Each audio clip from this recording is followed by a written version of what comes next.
Something that you said, John, you said, when you were dating the girl and you were like, I was into her, but not to the same level that she was into me. Do you feel that that's typical? Do you feel like females get involved more quickly emotionally than guys do? Or do you think it's more of a case by case situation?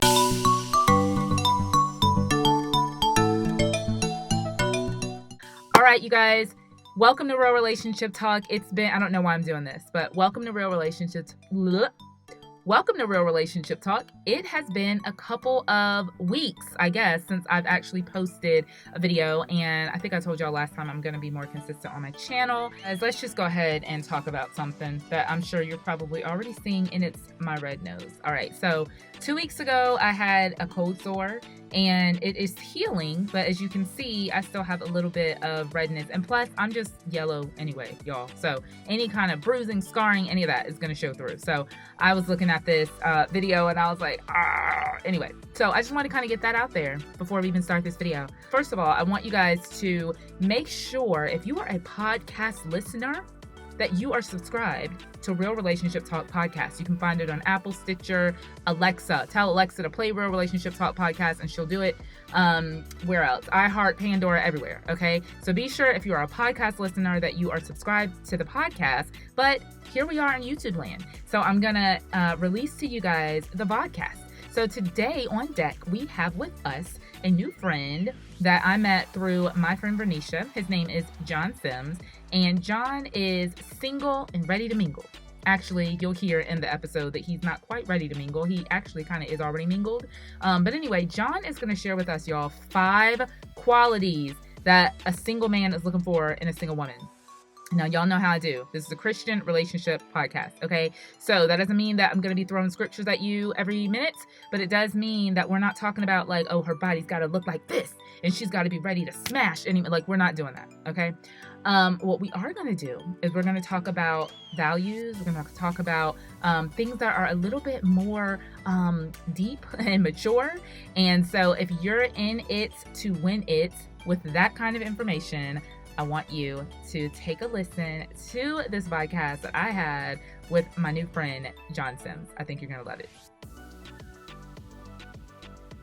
All right, John. Well, I'm excited for our conversation today. I was telling you before we actually started that my good friend Bernicia, I was asking her, I was like, all right, y'all got to help me out because I do not know where any good Christian single men are. And so I was like, let me know where they are. And they were like, girl, when we find them, we will let you know, but we'll probably take them because they're not a lot out there. So I'm excited to talk to you today. I think that Yeah. So like I was telling you before, most, I would say maybe 40% of my audience is single. And there's a part of me that I'm like, I don't really feel like I'm really serving them well. And so I think that our conversation today is really going to be able to help, especially the ladies, but even the guys, to be able to have some good tools, to be able to learn something new. And I'm hopefully to be encouraged that, the waiting is not for nothing. Definitely. Yeah. So John, tell us a little bit about yourself. I don't know if you want to share how old you are, but how old you are. Why haven't you been married yet? Or maybe have you been married? Just tell us a little bit about yourself in the context of relationships. Okay. So, awesome. I would love to. My name is John Sims. I am 32 years old. I have no problem saying that. And I run a multimedia marketing firm called Digital Pro Designs. I also serve at my local church as a deacon and over the media ministry as a coordinator for our youth ministry as well.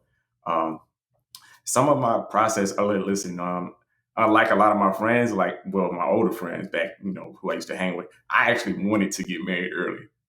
That was all. And they would kind of clown me about it. They would be like, John, I always want to have a girlfriend, because they just want to talk to however many women they want to talk to. And me, I was always the opposite of that. But what happened was, as I went through different relationships and it would be the same pattern, I would get hurt unintentionally or unintentionally hurt someone because, just because that was the way it would play out. I kind of got a little annoyed with it. And I was like, and I'm shortening it because I don't want to take up all of your time with this. But I was like, okay, God, you know what? I don't even want to get hurt anymore or unintentionally hurt any women anymore. So let me just chill and just, follow what you want me to do. And I don't even want to try to approach anyone else unless you give me the go. So I did that. And after my last, heartbreak, I was just just chill, focus on me. And so I've been single for about about 7 years since 2014, my last relationship. Wow. And that wasn't what I asked for. My bishop So since clowns you me were all about the time. He'll say, I don't have John's grace. And I'm like, Bishop, I didn't ask for this grace. Like this is just what God got me doing. Yeah.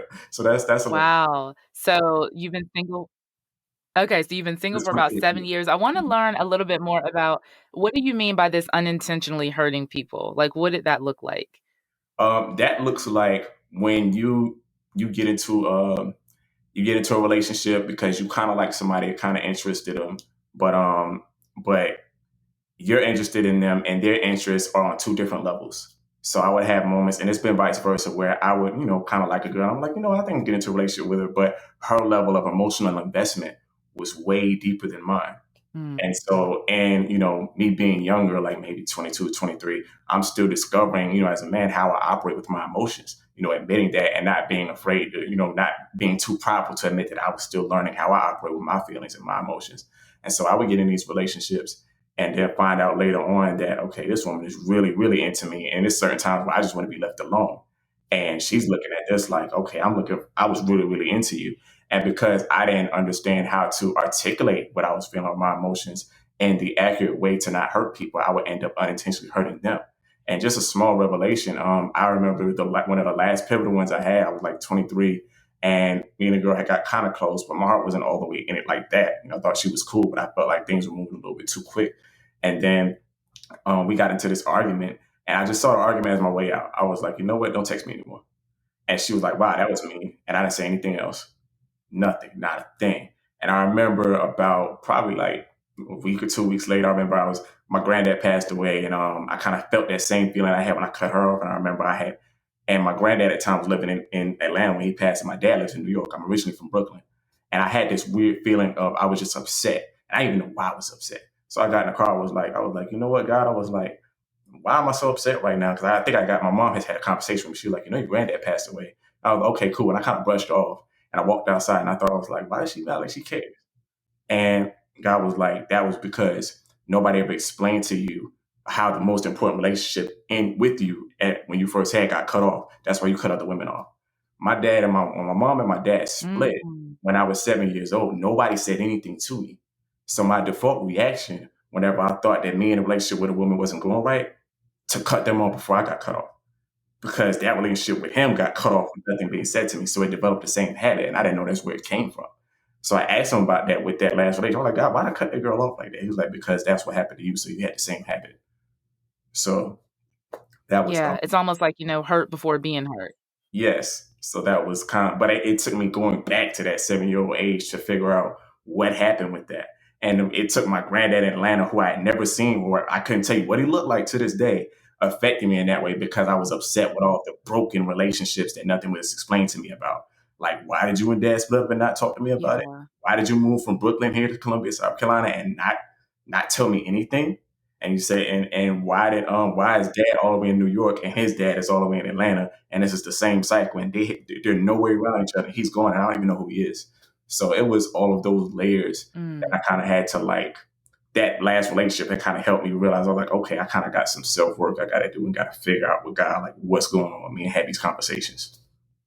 Yeah, well, I mean, hats off to you for first of all realizing that, for having that revelation and then taking some time away. Because I think a lot of men would maybe they'd have the revelation, but then they'd be like, I'm good. I'm gonna keep on, dating. I'm gonna keep on having relationships and keep on like hurting people along the way. So the fact that you realize I need to take a step back and work on me. Something that you said, John, you said, when you were dating the girl and you were like, I was into her, but not to the same level that she was into me. Do you feel that that's typical? Do you feel like females get involved more quickly emotionally than guys do? Or do you think it's more of a case by case situation? I think it's a case by case situation because I believe culture, society makes it, the brand of it is that it happens to women more, but I feel like it happens to a lot of guys as well. The only difference is culture has told us not to share it because it's quote Oh. soft to share it.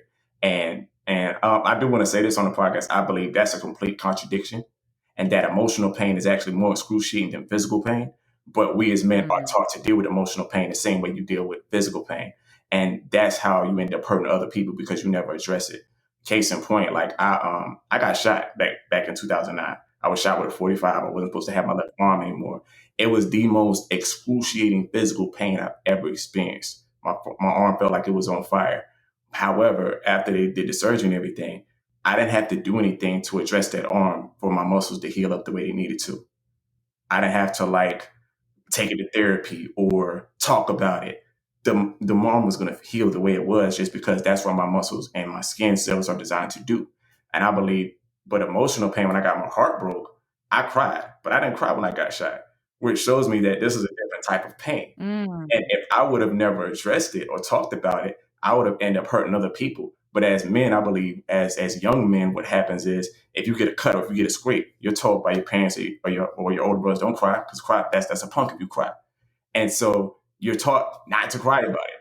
So that means it develops a habit of suppressing your emotions because it did hurt. You're just taught not to deal with it, and the muscles will heal itself. That's true, but then you end up dealing with emotional pain the same way. However, that healing process doesn't happen with emotional pain the same way. Your emotions don't heal the same way your physical body does. So when you don't address it, now all of a sudden you go through and everything's swept under the rug and you have adverse reactions with other women or other people because you never addressed that hurt. You never talked about it and you never let it out.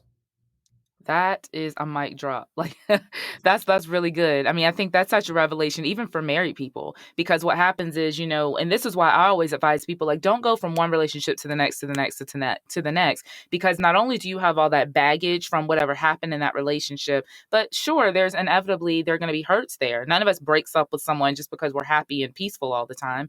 And so if we're not addressing, just like you said, if we're not addressing those different wounds, those different hurts, maybe words that have been spoken over us, then we inevitably just carry that into the next relationship. And it's like a callus. We feel like we're healed, but there's a difference between a wound being healed and then a wound being calloused over. And so I feel like, what you're saying is so needed. People need to hear that you need to take a step back and you need to be able to, especially as men, need to be able to address. I feel like women get passes all day. Like we can cry on friends' shoulders, we can lament, we can talk about it, we can vent, but men definitely don't have or haven't been afforded that same freedom, especially in America at least, to be able to really just emote freely like that and to be able to emote with friends. Like, how would your friends respond if you were crying on the phone and I didn't got to go into that. That was something I even mentioned. One of my friends they had me do just recently I did a video like around Valentine's Day talking about how to get over heartbreak. But one of the things I really elaborated on is you got to process your pain, but you got to do it in private. Like, because but so it doesn't mean don't process it at all, but you have to do it in private because if you have the wrong type of friends, they're gonna clown you about it. They're gonna try to make you feel insecure about it, and right? you definitely can't let the woman that you're heartbroken over. You can't do that to her because you're giving her a whole bunch of stuff that she can't handle. She's like, "Whoa, I didn't ask for all this," and vice versa. A guy would feel the same way if woman did that to him. So you have to learn how to process in private, either with a trusted source, like maybe a therapist that keeps it in confidence, or go to God about it, or a combination of both. But you got to get it out. Yeah. Yeah. So it's been 7 years since the last real relationship, right? So what are you waiting for right now? Like, is it just you haven't found the right one, or are you just too focused on work? Like, what's the deal? No, it's it's crazy. God has me here going through this process where it's like he he would give me when I would like try to talk to different girls, like because I didn't want to go through a whole 7 year process. I was trying to say, well, God, I didn't get to those girls, or like my ex is off engaged, married to somebody else. I was like, I feel like I'm good now, and he would be like, no, and I'm like, what about this? And he'd be like, no. I'm like, really, yo, like this how we gonna do this? But it would be, and I could tell the difference because it wasn't my choice. I would get to know different women, and the Holy Spirit would literally wake me up in the middle of the night or give me dreams and say, I didn't tell you to talk to that girl, and I would feel bad about it. So I would have to get on the phone and like literally, the conviction was so strong. And me, I like my sleep, so if I know I got woke up at 3 a.m., the Holy Spirit would be like, you already know why you up, and I'm like, because that God is blunt with me. I'd be like, man, really? So I would know, okay, I got to call this girl later on today, and it would be one of those things. It would be even something small, like just us being friends. And the Lord would be like, you're looking at this as friends, but she sees a whole future with you. And I would call and I would be like, hey, I know we've been cool for a while, but God's been dealing with me about really just being focused on him. So I apologize for leading you on or anything. I know, even though I know we were just friends, and they would start breaking out crying on the phone. And so for me, I'm like, I thought this wasn't that deep. We were just cool. But God would show me like, this is why you got to listen to me. And I felt so bad. I'm like, okay, I don't ever do that again. So yeah, and the Yeah. thing is, he would give me all this revelation for single people, but also about relationships. And I knew it was only coming the things I would say. I'm like, okay, God, that wasn't me. That was all you. But the only reason I would get that type of stuff is Mhm. because I was being deliberate about not dating people. So the more that I was like going through this process, he would speak to me about relationships and things that I'm like, I shouldn't even know this, God. But it was only because I believe he wanted to use me for a different purpose to be able to minister to other people who needed to hear things, who had the right heart. I was very deliberate. I was like, I Yeah. don't I want think to. one of Yeah. Oh, go ahead. I'm sorry. I didn't want to. Yeah. I think Oh, no, you're good, you're good. That's what happens in conversation, right? We talk over each other sometimes, it's all good.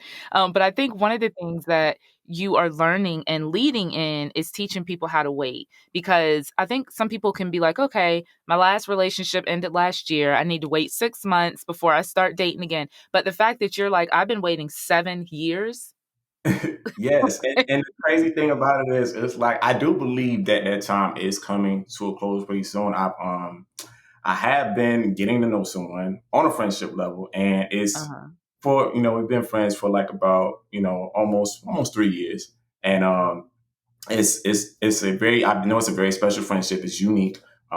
We haven't gone to like a dating phase or anything like that.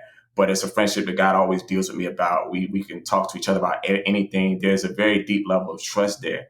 And there's things that I've learned about myself. One thing that's pivotal about me, and I want to say this because I think it's going to help out a lot of people, because I didn't know this about myself, was that he said something to me. He was like, John, you never even knew how to be friends with a woman without it progressing to a relationship. And it just like, it shocked me. I was like, wow. He was like, you never knew how. He was like, for you, it was always about the end goal. Like, is this going to turn into a relationship, or is this going to be a dating relationship? He was like, but you never knew how to be friends with a woman without having any ulterior motives for that. And so it really caused me to bear fruit in that area, because I was like, wow, guys, you're right. I always was that type. I'm like, if this isn't going to turn into a relationship later on, why we need to be friends? And he was like, there's nothing wrong with being a friend to a woman, especially out of obedience to me. Now he wouldn't let me do this on my own terms for different women that I just want, but it was for this particular person. He did tell me, instruct me to be a friend to her. And I've seen fruit. I've seen more fruit, Dana, out of this friendship than I've seen out of any quote unquote romantic relationship I've ever had. So That's awesome. And so what a great way to start off. I'm not going to like prophesy a marriage over it, but what a great way to start off a marriage or a long-term relationship by laying that foundation of friendship. And again, just back to my married listeners, I think so many married people jump into a serious relationship, and then you're married and you realize you're really not friends. You're not exuding those friendship qualities. And so then when you start going through real deep things in your marriage, you can't handle it, because the relationship was never built on that foundation of trust and friendship and fun and listening, learning how to be a good listener, being compassionate, being empathetic, like all of those really important foundational things were never developed, because you were just focused on like, oh, I'm attracted to this person physically, like all your hormones, all these things are going crazy. And instead of us really just focusing on, let me really get to know this person.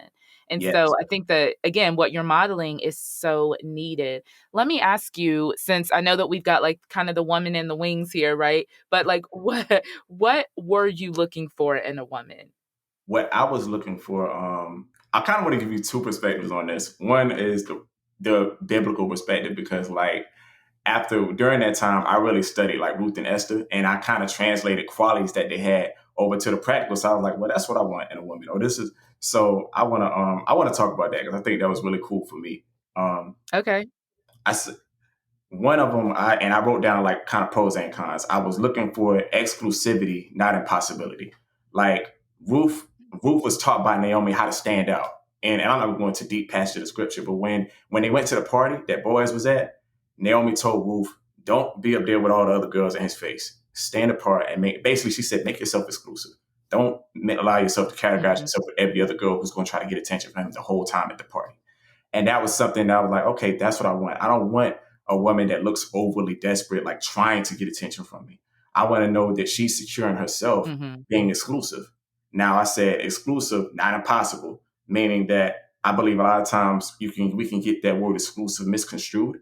And now if the right guy with the right filter settings tries to approach you, you kind of curb them because you think you want to make it difficult. That's what I wasn't going for. I was like, if I do approach someone, it doesn't have to be completely easy, but it's all if you're already set apart and God already made you exclusive, you don't have to do anything extra. All you gotta do is be yourself and be secure in yourself. But me as a man, I'm looking for a response. I'm looking for, a response of genuine interest as well. I'm not trying to jump through hoops and do the most if I'm thinking you're not feeling me like that because I'm going about my business. That's the individual. That's the type of individual that I am. And the second thing, I kind of mentioned this, but yeah, availability and not desperation. Like, show me that you're interested in response if I genuinely approach you, but don't show me that you're desperate. Don't blow my phone up. Don't be calling me 24/7. One of the other things I wrote, I was like, I want an asset and not a liability. So when you look at Ruth, Talk about it. when you look at Ruth, like Boaz knew who Ruth was before he even approached her because he had reference points. When Ruth first followed Naomi, when she said, "You know what, Naomi, I'm gonna make your God my God. I know Orpah gonna go do her thing, but I'm gonna follow you. I'm not going nowhere."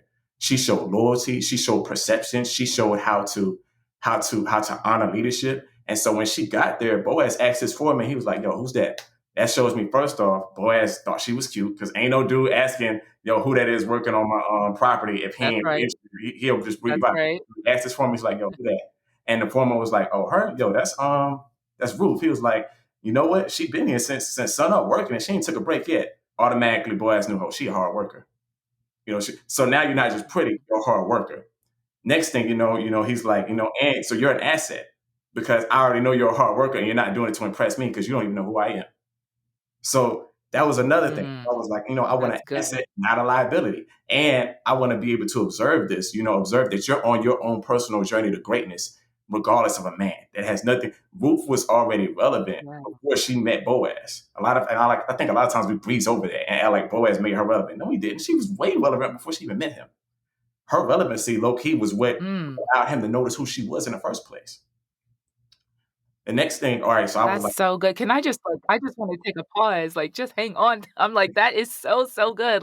I hope my single listeners are listening to this. I'm literally taking notes and I've been married for 22 years. But it's so good to hear to be an asset and not a liability. I came across this funny Facebook video the other day and it it was a little bit raunchy a little bit, but the information was good, right? So the girl was like basically talking to these single females and she's like, you say that you want your man to have good credit, but you got a 500 score. You want your man to be fit, but you haven't gone to the gym in 2 years. You want your man. And so she's basically talking about all these unrealistic expectations that a lot of single women have, but yet they're not doing what they need to be. And I was coaching one of my clients that I'm coaching. I told her, I said, I want you to write down all the things that you want in a single man, but then I want you to write who you need to become in order to attract that single man. that's good. Yeah. And so what you're talking about, Ruth, she was already relevant before she met Boaz, because that's not what we've been taught in the church. We've been taught, and this is why so many single women are like, oh, I'm waiting for my Boaz. I'm waiting for my Boaz. And it's like, well, as you're waiting for your Boaz, how are you becoming Ruth? Yes. How are you becoming Ruth? And also another thing I wrote down, I was like, you have to know how to present yourself. If you and the thing is, and I don't, I want to say this in the most politically correct way, but I was like, it's okay to be sexy, but setting is everything. As men, I can't really explain this, I guess, in the right way of words, but I would try. If you're posing just for the gram and doing it for the likes, we can tell. But if you're organically sexy because you enjoy the outfit and that's who you are, we can tell. I've seen women on Instagram who have sexy outfits on and look nice, and you can, I believe, through a way of perception, because certain men, we have the right filter settings on, you can tell she's not doing this to try to get a bunch of likes. She's posing because she's confident in who she is. And that's really who she is. So she's not doing it to try to see how many guys like it or anything. She's just being organically appreciating herself. And then there's a difference between when you see the other girl who's just doing the most. It could be, matter of fact, it could be two women wearing the same outfit, but they wear it with a different posture. One can wear it with a posture and it's like she's trying to get all of the likes, like she's trying to get an endorsement deal, or she's trying to see how many guys comment.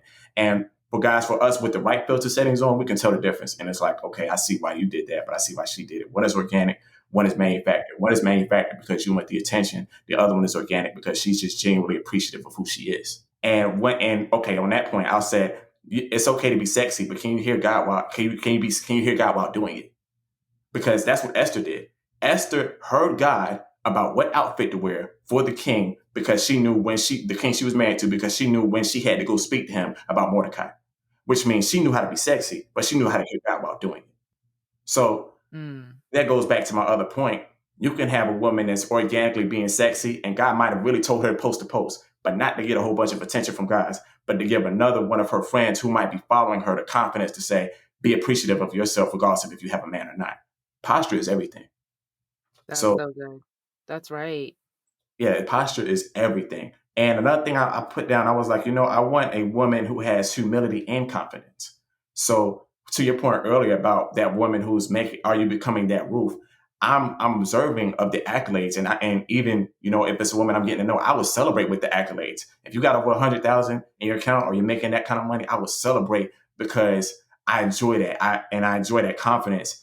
And even if she makes more money than me, I have no ego when it comes to that. I celebrate with her. But the thing about that is, I'm more observing of the posture. I'm observing of I can celebrate the fact that you were able to go and get it like that. But I also am observing to make sure that these accolades don't make you who you are. That your self confidence don't come from what you accomplish, but your self confidence is rooted in who you are organically, and that you knew who God made you to be before you got those accolades. So as a Boaz man, I believe like what we're looking for is posture. We're looking for, what is your self-esteem rooted in? Because there's a difference between a woman who makes that much and gets it, but she's still humble, but still confident and able to celebrate the fact that she made these accolades, and a woman who's feels like she's cocky now because she's accomplished these accolades and she don't need no man, and I don't need you anyway, Negro. And it's like that part turns us away, because it's like, if you're gonna have that attitude about it, then you really don't need me. And there's no point in me trying to approach you, because you might try to talk down to me just because of what you or what you've accomplished. And that's the difference. We appreciate men who really are secure in themselves. We appreciate confident women. We appreciate your accolades, and we will That's celebrate good. with you. So I want to kind of, and what I want to say this too, I wanted to say that because I've been hearing, even on Clubhouse, as I've been doing certain rooms with individuals, that the accomplished, confident woman is not an asset, or is a turn off to a guy because he's not needed. That's a complete lie. That's a turnoff to a man who's insecure in himself. Men who are secure in ourselves, we appreciate women who are able to go and get it, have that confidence, even if you're making more than us. We appreciate it even more because we're like, wow, we appreciate the confidence, we appreciate the posture, and we know that if we get with a woman like you, we can make each other better because we're both on our own journey to wholeness and greatness. So we can do even more together. An insecure man, though, will turn it away because he feels like, I'm not good enough for that, or she doesn't need anything from me. Now, the difference is, I just want to elaborate on is, don't deliberately turn that man away because you might feel like you're making more than him at the time or anything. Evaluate posture, not accolades. If he's on his own personal journey and you are too, then observe those things as he gets to know you. But don't allow, like, sometimes we allow friends or people to get in our ears and say, well, if you're making more than you doing this or you doing that, you don't need him. Then that could be, I don't know. I feel like, I don't know if I'm talking to somebody specifically here, but that could be something that's keeping you single if you've turned away men because of the wrong reasons. If that man was on his own posture to Yeah, leadership, I and think you're definitely talking to somebody. if he was on his own, Yeah, I think you're definitely talking to somebody single. yes, if he was on his own posture to leadership and greatness, and his process might have been a little bit different than yours, but you see the tangibles of his grind and his effort and his leadership, but you turned him away because of what his status looked like compared to yours, then you turned him away for the wrong reason. Mhm. That's good. And I think about, there's these men that are on the come up, if you will. And I know that sometimes that can be a little tricky for women because they're like, no, I need him to already be established and already have, his stuff going on. But I think that there's something to be said about somebody who is on their journey to greatness, if you will. They're on their journey to purpose, I like to say. I feel like if I was single, that would be very attractional to me versus somebody who might already have it. And they either are too cocky in that area, or it's like, well, Mhm. how are they gonna, how am I gonna blend into that life if they already kind of have their whole life set up? And it's like, am I gonna really be able to fit into that? And so what you're saying here is women like look deeper. And as you were talking, John, I just got this picture of, because I know that I have several single friends, females, and I see them kind of looking to like their sights. They need to set their sights higher. I got this picture of like almost like you've heard of like the crab in the bucket mentality, right? And Mhm. so like all these like crabs, which are basically kind of the average ordinary guy who's on social media every day and looking and scrolling and trolling and all of that, right? Like there's a million of them. A million. And a million. But then it's like what you're talking about is higher level. You're talking about a man who's confident in who he is, a man Yes. who knows who he is, who knows his Yes. purpose, a man who has keen eyes and knows what he's looking for. He's not playing games. He's not into games. So where are those men hanging out? Like if I were to tell these single ladies, if I were to tell these single ladies, like, lift up your eyes because the fields are ripe with harvest somewhere, where are they? Where are you guys hanging out at? I don't have a. I really want to answer this question the right way. So what I want to say is I don't have a complete practical answer that says, oh, they're all in this specific geographical location or in this location. But I will say this: I believe that that women will be able to spot where the men are that they're looking for if they update their browser settings. I believe that Hmm. what's been going on with today's culture and society is that we haven't up. All right, so like when you go on Google, right? You go on Google, and the first thing you can do is you can update your filter settings based upon what you're browsing for. But if you're browsing for something and you have outdated filter settings, you're going to keep pulling up the same versions of whatever it is, of whatever links you're looking for, and it's not going to be updated. And you're like, this isn't what I'm looking for. But you never updated your filter settings, so whatever you're browsing is still pulling up the same things. I believe the current browser settings for the culture has been look for a guy that's all the way in church, who's serving at this level, who has this title, he's deacon or this and that. And don't get me wrong, those are great attributes to have. But I believe those, if you're just looking at that, you could be very well not the right guy that God could be wanting to point you to, could not be showing up in your filter settings because you're still using old, outdated filter settings in your browser. So God might want to update your browser That's so for certain guys to pull up, but you've never updated your filter settings. So you're not seeing them. So you're browsing, but you're not seeing anything pull up for what God might be willing to show you because he's like, I want to update your filter, but you're not allowing me to do that. So in a more practical sense, what I want to say is I don't have a physical location for where all the Christian guys are because I don't think I don't have a physical location for them. But I believe if we update our filter based upon what God wants us to be updated on for 2021 or this year or whenever this is being aired, I believe that God will allow you to see as women that the guy that you might be looking for would have you'll be able to see attributes and not just look for statistics. Statistics might be okay. This is he at this church? Does he have this title? Does he have this?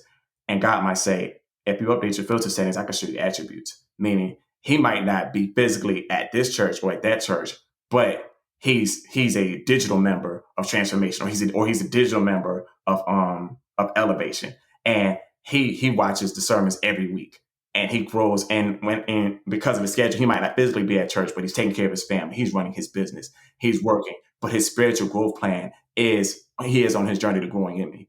But because you wrote him off, but because he didn't have servant leader, church leader, and deacon leader in his Instagram bio, you went ahead and overlooked them. Mm-hmm. And you never even got a chance to find out what his attributes were because you were looking for statistics. Now, what do you say to the woman who's on the opposite end of the spectrum where she's a Christian woman and she's like, I don't want a guy in church? Because I've heard that too. Like, I've heard women being like, I'm tired of looking at guys in the church because they play just as many games as guys in the world. You know, they lie, they do this, they do that. So it's almost like there's this, I feel this mass exodus for single women, even looking at Christian guys. Now they're looking at guys who have good personalities, guys who exhibit some of the Christian characteristics, though they might not classify as Christian. So how important do you feel like it is, you know, to use an old King James terminology, to be equally yoked? How important do you feel like that is in a relationship? Listen, that is extremely important. I don't care how much society tries to downplay it, how much your preferences might change, or how much you might be aggravated and hurt and irritated and emotionally distraught right now. Because even as a man, I've been there. Your convictions are always going. Your convictions don't change, but preferences do. Mm. That's what I'm going to say. Convictions don't change, but preferences do. So right now, you might prefer another type of guy or this or that because you've been upset and annoyed. But long term, that you don't want to allow temporary emotions to get you in a place where your convictions now have beef or your convictions are now in conflict. So if you're on all the way on the opposite side of the spectrum, and you're thinking, "Oh, I like this guy. He has cool personality. He's attractive. He runs his business well," and now your heart and your feelings get involved. What's going to end up happening is you might end up falling in love with this guy or falling in love with them, and those convictions lay dormant. Then you'll find yourself waking up one day with a child with them, and you're like, "But I wanted to raise my child up in the admonition of the Lord. Like I was a Christian growing up. Now these convictions come rising back up," and he's like, Mm. "Well, I don't go to church like that." Wow. And it's too late now. When they take not technically too late, you can get a divorce, but that would hurt. That's now you're too emotionally, not just emotionally invested, but you allow your temporary emotional pain to override your convictions, which we're gonna rise back up because convictions don't change. That's But so purpose. good. Thank So you. Thank you. so Ah, that's I would good. say, yeah, so I would say don't allow temporary emotions to make you override your convictions just because you're hurt right now. I always say there are three main categories that I need to be attracted to a woman in. And the first one is spiritually, the second one is intellectually, and the third one is physically. Now, these are all ranked. Matter spiritually comes first, but then I do got to be able to relate to you intellectually. Can we have an intellectual conversation? Can we laugh together? Can I? And I don't want to just talk about the Bible and God all day. I love God. I'm a Christian first, but can I talk to you about various random things? Can we talk? Can we joke? Can we talk about sports? Can we talk about clothing? Can we talk about things? Because I'm a human too, and physically. And the reason I say this, Dana, because to me as a single man, this is so important because I've dealt with this and it got annoying. I can't tell you how many times people would try to set me up, even in church, and be like, "Well, she's a great Christian girl," and in my mind, I'm like, "But I'm not physically attracted to her." Like Right. I don't care, or they would be like, "Well, she's got a nicer personality, but I'm not physically attracted to her." Or and then on the flip, but that doesn't mean I'm gonna just go talk to a girl that I'm physically attracted to if we're not spiritually on the same level, because I know that condition is gonna come back up when I want to raise my kids, and I want to trust that my kids are with a wife that I married who knows how to hear God too. Mm.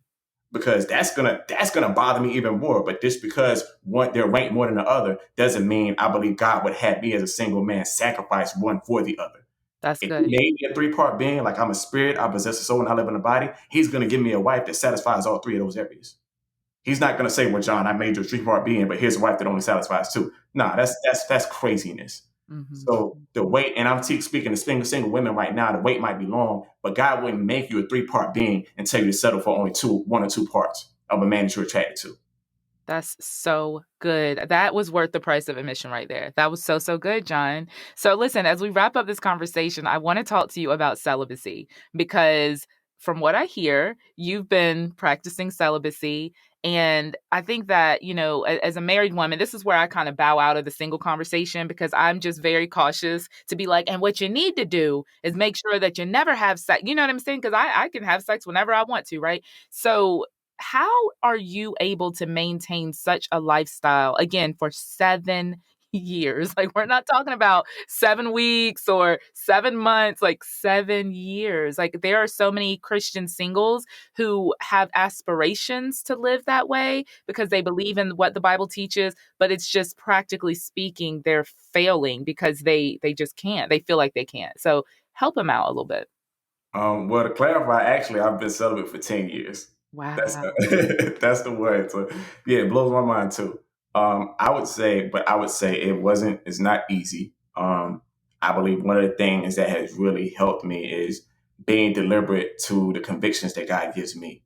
Everybody's celibacy walk is different, but you have to really know yourself, and you have to really be deliberate with the convictions God gives you. Don't try to weigh it up about what your friends are doing or what this person might be doing, because that's how you can really get yourself caught up. So from a personal perspective, giving some examples, I believe even though it was tough for me, not getting into relationships, even with ones that I knew I would, and it was no's that were hard to give, I knew that God was also protecting me.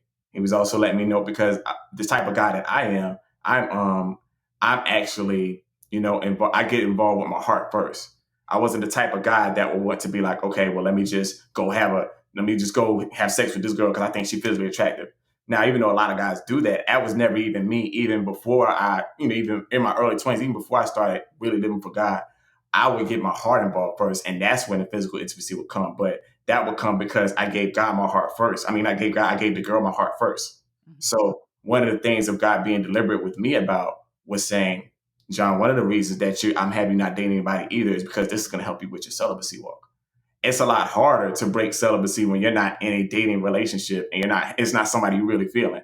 And I believe for me, that was when it was hardest. If it was somebody I'm really, really feeling, then now I'm like, I want to, because I see myself marrying this person anyway, so it's hard. Why not? But so if God is telling you not to date, or if he's telling you just listen to those convictions. That's what's going to really help you on your celibacy walk. You have to know boundaries that you got to put around yourself. Like, because my bishop says this thing a lot of times. He says, a lot of times you keep falling out the bed because you're sleeping too close to the edge. That always resonates with me. And because it's something where I'm like, okay, if I'm getting too close to women in a dating relationship, this is how I can end up doing this. So if one of the boundaries got strategically placed around me is, hey, don't date anybody right now, then that's an extra layer of me not being too close to the edge of the bed. So I would say be very deliberate about, the convictions might seem radical. It might seem like, God, this is a lot. This is doing the most. But it's all about how bad do you want it? How bad do you want to get the end result, the end promise that God has for you? Are you willing to go through each one of those steps? Because the temporary pleasure isn't worth it if you know that what God has for you is way better. And he'll give you motivating tools as well. He'll give you little winks that you're on that purpose walk with him. And as you go along, he's going to strengthen you along the way. You're not doing this by yourself. There's no way I would have been celibate for 10 years by myself. Yeah. Like, there are plenty of times I went to God. I was like, God, that was tough. Like, God, that no was hard. Like, really, God? But I would say as long as you're really, really deliberate about pursuing him, seeking him, and allowing his strength to be made perfect in your weakness, he'll give you the practical strategies of what else to do to go about your celibacy walk. That's so good. And I think, we talk about self-control a lot, and there's this misnomer, I guess, this fallacy that once you get married, you kind of don't have to have self-control. But self-control, not only is it one of the fruits of the spirit, but it's something that you need to have for the entirety of your life. And so if you can develop self-control, I was on we did a marriage workshop the other day, my husband and I was telling the couples, I said, when you get married, you still have to have self-control. You cannot have sex all the time. There are times that somebody goes out of town. There's times that, a woman might be on her cycle. Somebody, she may have just had a baby. Like, there's all these reasons that you are not going to always be able to have sex. And so if you can't develop that on the single side, what happens when you get married is that's where like infidelity happens, right? Because somebody didn't develop the self-control on the single side. So now they're married. And so I always tell single women, especially, if you're dating a guy and he won't take no for an answer, like, not he's like raping you, but like he keeps pressuring you, even though you keep saying no, that is a huge red flag. Because what do you think is going to happen when you get married and he can't have sex? If he has not been able to develop self-control on the single side, he's not going to develop it on the married side. No. Yeah. Yeah. So, well, John, this has been a book. This has been so, so good. I think what we talked about today, like, you have dropped some major bombs. I have a whole page of notes over here. I'm super excited to be able to release this to our community. And I believe that single men and single women are going to be challenged. They're going to have their toes stepped all over, but they are going to be encouraged because, again, I think it's one thing to talk about it. It's another thing to be about it. And you, brother, are all about it. So thank you so much for what you gave to us today. Thank you for having me. I'm humble. I appreciate it. Well, what did you think about that? Make sure that you let me know your thoughts in the comments below. And guys, if you are not subscribed to this channel, be sure to subscribe right now. I would love for you guys to come back. Every single time I upload a video, you'll be notified. And so make sure you turn on your notifications so that you can get in on all the action that we have here on the podcast. So I would love for you guys to go on my website, realrelationshiptalk.com. You can take a look at all the podcasts that we have there. You can also find out about my coaching services. You can go to the coaching tab on Real Relationship Talk, or you can go to danashay.com/coaching. If you are having any relationship issues, if you need a listening ear, somebody to talk to, somebody to process through with your questions or concerns, whether you're single, married, in a relationship, just got out of a relationship, don't know what the world your relationship is doing, I would love to talk to you. So head on over to danashay.com/coaching and set up a free 30-minute discovery call with me. I would love to talk with you and help you to develop a plan on how to be free and fulfilled in your relationship. So thanks so much for watching, guys. I'll see you on the next video. Bye.